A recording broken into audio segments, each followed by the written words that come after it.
we got to get out more.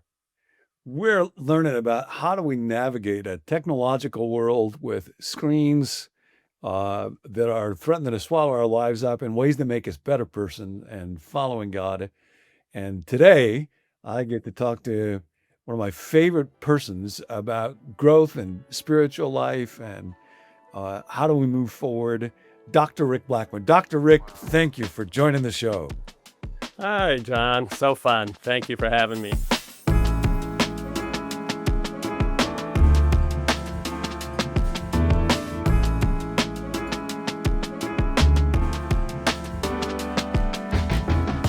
We were actually together yesterday, taking a long walk and talking. We're talking about the fruit of the Spirit right now, that we want to get into the flow of the Spirit and develop love, joy, peace, patience. And what we're going to what we're going to be looking at today is goodness, which is just a real fundamental quality of spiritual life, of moral life, kind of this real basic distinction. Am I becoming a good person? And is my use of technology helping me to become a good person? However, just as we're getting into that, Rick, we were talking yesterday about technology, how it affects not just our relationship with God, but our relationship with other people. And you made a very interesting comment about how that tends to play out in the lives of women and men, husband and wives. So I just wanted to have folks hear that thought from you, and they can think about whatever that means in their own life. Yeah, I just was telling you, that since you've been talking about technology, in the past many years, I just have had so many couples where it turns out that the man is upset by how much his wife uses the phone, scrolling or texting or doing that sort of thing. Mm-hmm. And this might be a little bit politically incorrect, but I was just thinking, I was trying to remember if women very often complain, at least in my office, about that, and like hardly ever. I'm a pretty busy therapist, and like that doesn't happen very much. It just often happens the other way. So I'm not even sure what that means, John. That why are men? I don't know. I guess I think they feel like it competes with the attention, Ah, and it may mean that men are just needier. That's very possible. ah, I, Uh, I'm guessing my wife would vote for that option. Mine might too. Yep.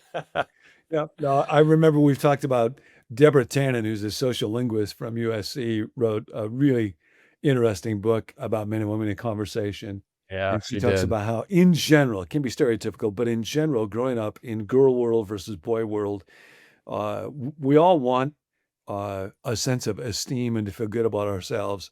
In girl world, words tend to be used to bond, and a bonding is a sense of well-being. So words tend to be stress relievers for most women.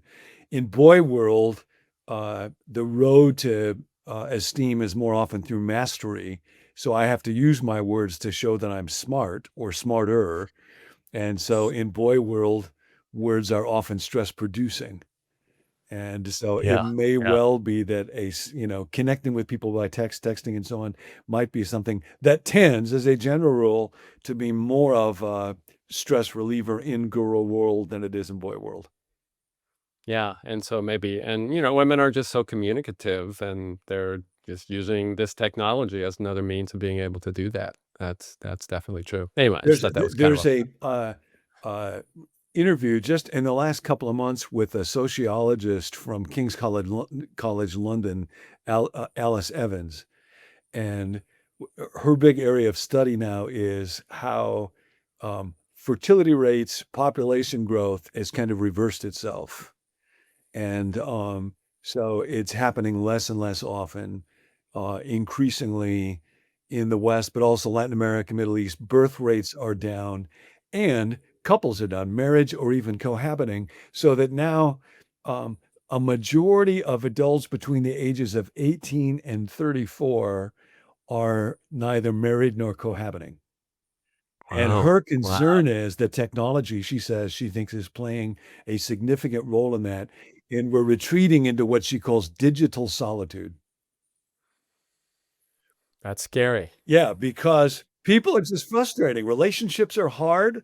If we're There talking are. with you, I have less control. I got to try to read. What are you thinking? What are you saying? It might be painful if you disagree with me or if I say the wrong thing.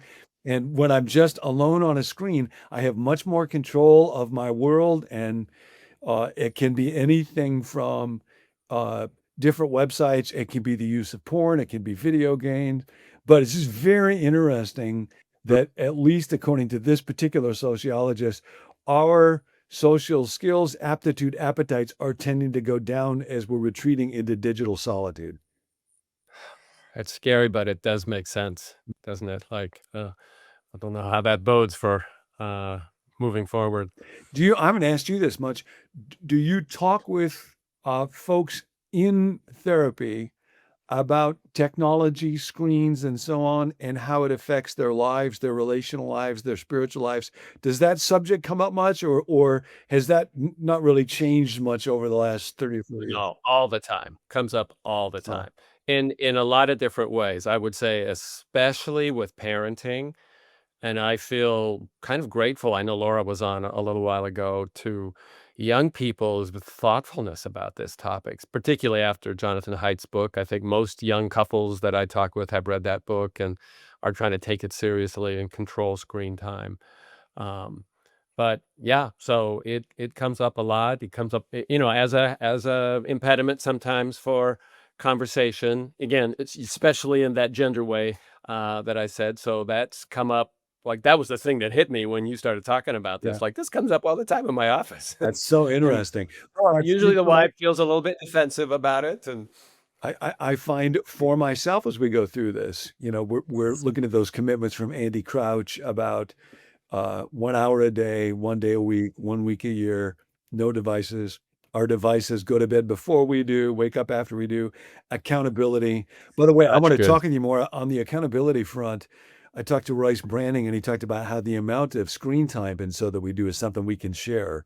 And so I want to use his app, but do that together with you. I love This that is just idea. now Okay. reminding me I had made that decision, but we haven't talked about it yet. Um, And that would be the last thing I would say is when people are thinking about growing and using spiritual practices for development and growth, fasting will come up, and only it's almost always fasting from technology Interesting. more more than food Yeah. these days. Yeah. That's a big change for No, just and people it who are just used to very be such a habit. This morning when I first woke up, we both enjoy baseball and baseball statistics, and I was looking up the latest stats on Aaron Judge because I knew he hit a home run yesterday. And I was like, no, uh, no, no, no. I've said that I'm going to give some time after I wake up before my device wakes up, but it just happens without my even thinking about it. yeah, yeah, that's honest. Okay, I look forward to that, John, Okay, doing that with you. so making that commitment, everybody can hold me accountable to that one. Now I want to talk a little bit more about this idea that to become a truly good person from the inside, generosity of spirit, the inclination to love, and so goodness is one of the fruits of the spirit and a primary one. And so the question, as somebody who looks at life change, because that's what you do, you're working with people and they want to change anxiety, or they want to change depression, or they want to change how they parent, or they want to change their marriage. And that line between psychological health and spiritual moral goodness is one that can be, I think, kind of fuzzy. So I wanted to get your thoughts on how do people pursue goodness? And in particular, in C.S. Lewis's little book, Mere Christianity, he has a chapter on psychoanalysis, which was, relatively new Yeah, and kind of being grappled with when I Lewis was remember this doing his passage. Yeah. work. And going to therapy was not nearly so much a thing at this point 80 years ago as it is today. He distinguished pretty sharply between the aims of therapy and the aims of what we might call discipleship or spiritual growth. So he uses the example of fear, courage when there's war. If somebody's got a phobia or a neurosis, uh, an irrational, exaggerated fear that would keep them from doing their duty as a soldier in World War II, then the job of psychoanalysis, and we might say therapy, is to remove that irrational, subconscious, neurotic fear Yeah. so that the person would be at kind of a loving level playing field, and then they would be able to decide, do I want to do what is moral and good, do my duty, do my part, do my share for my country and fellow soldiers, and so, or now that I have greater levels of self-awareness, will I use that selfishly to actually shirk from my duty is. So he says the basic moral and spiritual choices are really what lie before us after the work of therapy to cure our phobias and neuroses and so on have been done. They're just kind of getting us up to moral neutral. And I thought it was interesting, but in our day where psychology will talk a lot about positive psychology and the acquisition of virtues, some virtues will get talked about in that field, other virtues maybe not so much. So for all of us who are thinking about how do we try to cultivate goodness in our lives, as somebody who works in life change, how do you think about that? Well, I still like very much that distinction that you just read from C.S. Lewis. I think therapy, which I'm trained in as a psychologist like you, um, is still kind of diagnostically driven and oriented around pathology, neuroses, anxiety, depression. And I love talking about that kind of stuff. But I can see in my own career, John, and honestly, I probably would give you a lot of credit for this, that it might be because of me or maybe in the field of psychology, like you said, positive psychology, that there is a shift that a lot of people will make, and partly I think it might be is the counselor open to that. Mm. Like I will sometimes think I have different hats and roles with people, not just a therapist role, but a coach role, a a pastor role, even that sort of thing. But people they rarely come in and say, I want to work on becoming a I good was going to person. say, I was thinking, Dallas Willard famously has these basic questions that he said we all wrestle with. And one of Yeah, them yeah, is, what is a good person? Because he says, like, at memorial services or funerals, we'll always end up talking about ways in which this person was a good person. So we can yes, never we get do. away from that. That's water cooler conversation. That's what we gossip about. Most of our gossip is about, oh, this is not a good person. So he Yeah, says yeah. that, what is a good person? And am I one? And how do I become one? How many people have come to you over the years and their presenting problem is, I'm just not a good enough person and I want to grow at being a good person? It's never, right? Never. But, and again, I don't know if it's because I'm interested in this Hmm. or the particular people I get to work with Yeah. end up being interested in not just the therapy piece, managing anxiety, overcoming depression, but they want to be, this is a line I stole from you years ago, something like the best version of Mm. themselves or God's best version of themselves, which then starts to get at being a good man or a good woman or a good person. And it strikes me that you can't become a good person on your own. You need the spirit. It's a gift of the spirit in that list. But you also need people. So when I think of becoming a good person, I think of like the kind of friendship that you and I have, like a spiritual friendship. Mhm. You probably can't do this by yourself. I think of coaching. We can coach so many other things, but if somebody is like when I think of the conversations you and I have, John, it's commonly I want to be the best version of myself in this issue I'm having in my marriage or with one of my children or with some friends or with some clients or that sort of thing. And you help me enormously on that, to just kind of chart that out. And I sometimes don't see it as clearly inside of myself as maybe you will be able to see it. So a friendship, a spiritual director, a pastor who takes an active interest in my life and where it's going. Um, so I think you can kind of train yourself in goodness. Mhm. I don't think you can will yourself that Right. easily into being a good person, but if you're open to the topic, and actually all the people that watch you probably are in some of those kind of relationships, or even if the ones that are watching are in therapy, I challenge them. I challenge you. go talk to your therapist about how can you help me to become a good person. I don't think I've Uh, ever asked you this question. As a psychologist, you will think diagnostically about people, and is this person suffering from bipolar yeah. or OCD or whatever that label might be. Do you find yourself ever thinking or often thinking, this is a really good person, or I have concerns this is not a good person?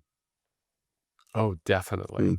Definitely. Thank you for that question. But just as you said it, yes, I think I feel tuned in to this question of goodness. Like, is this person a good person? Is there, and again, there's no such thing as a perfect person, Yeah. and none of us are sinless, but moving in the direction of wanting to do the right thing, wanting to have integrity, not wanting to game the system, not wanting to cheat, being a truth teller, um, having integrity. And yes, I can think of a couple people right now that I think my assessment was this is not a good person. This is not a person of truth. This is not a person that necessarily wants to do the right thing. They want to either be comfortable or Um, grease the skids to I had having not things planned easy. on ending up here, but I'm going to read one more little section, a few sentences from C.S. Lewis from that same chapter. Right. It's on morality and psychoanalysis, and then you can comment on it. And the time just flies by. We're over time I now, know. and it's like That's all right. we could talk about this for hours. No, it's my bad. Uh, but Lewis is writing about that relationship between psychological material and our moral character, and that we're all born with different genetic inheritances, and we have Yeah. different experiences growing up. So he says, some of us who seem quite nice people may in fact have made so little use of a good heredity and good upbringing that we are really worse than those whom we regard as fiends. Can we be quite certain how we should have behaved if we had been saddled with the psychological outfit and the bad upbringing, and then with the power, say, of Himmler? That is why Christians are told not to judge. We see only the results which a person's choices make out of their raw material. But God does not judge us on the raw material at all, but what the person has done with it. Most of the man's psychological makeup is probably due to his body. When his body dies, all that will fall off, and the real central person, the thing that chose, that made the best or the worst out of this material, will stand naked. All sorts of things that we thought were our own, but were really just due to good digestion, will fall off of some of us. All sorts of nasty things, which were due to complexes or bad health, will fall off others. We shall then, for the first time, see everyone as he really was. There will be surprises. Boy, is that powerful. It reminded me of Gandalf talking with in the Lord of the Rings about not being able to control the times that you're in, but what we just get to do is figure out what to do with inheritances that we Yeah, have. Yeah, that's really yeah, powerful. no, That's really and good. how none of us is in a position to pronounce judgment. So, Yeah, Rick, yeah. thank you so much. Um, This is wonderful for so everybody fun. watching. That longing for goodness is inside of you. It's Mm, it may get clouded over with other things, but it's there because God has placed it there. So to listen to it and to ache for it and to ask God and ask the Spirit.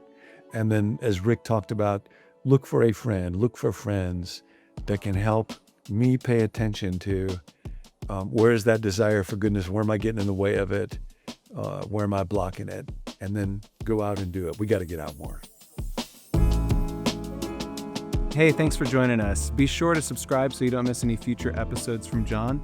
You can also visit our website, becomenew.com, to access all of our videos there, or subscribe for the emails that go with each video. But my personal favorite way to stay in the loop with Become New is by text. We will send you a text message every morning that we release a new video. with the title of that video and just the link to the video. So if you want that, you can text the word BECOME to the number 855-888-0444 and we'll get those messages to you. If you've got a prayer request, there's a group of us who meet each weekday, Monday through Friday, for 1 hour to pray for viewers just like yourself. So you can text or email us your prayer request at 855-888-0444 or at connect@becomenew.com. Remember, the most important thing about your life is the person you become. We'll see you next time.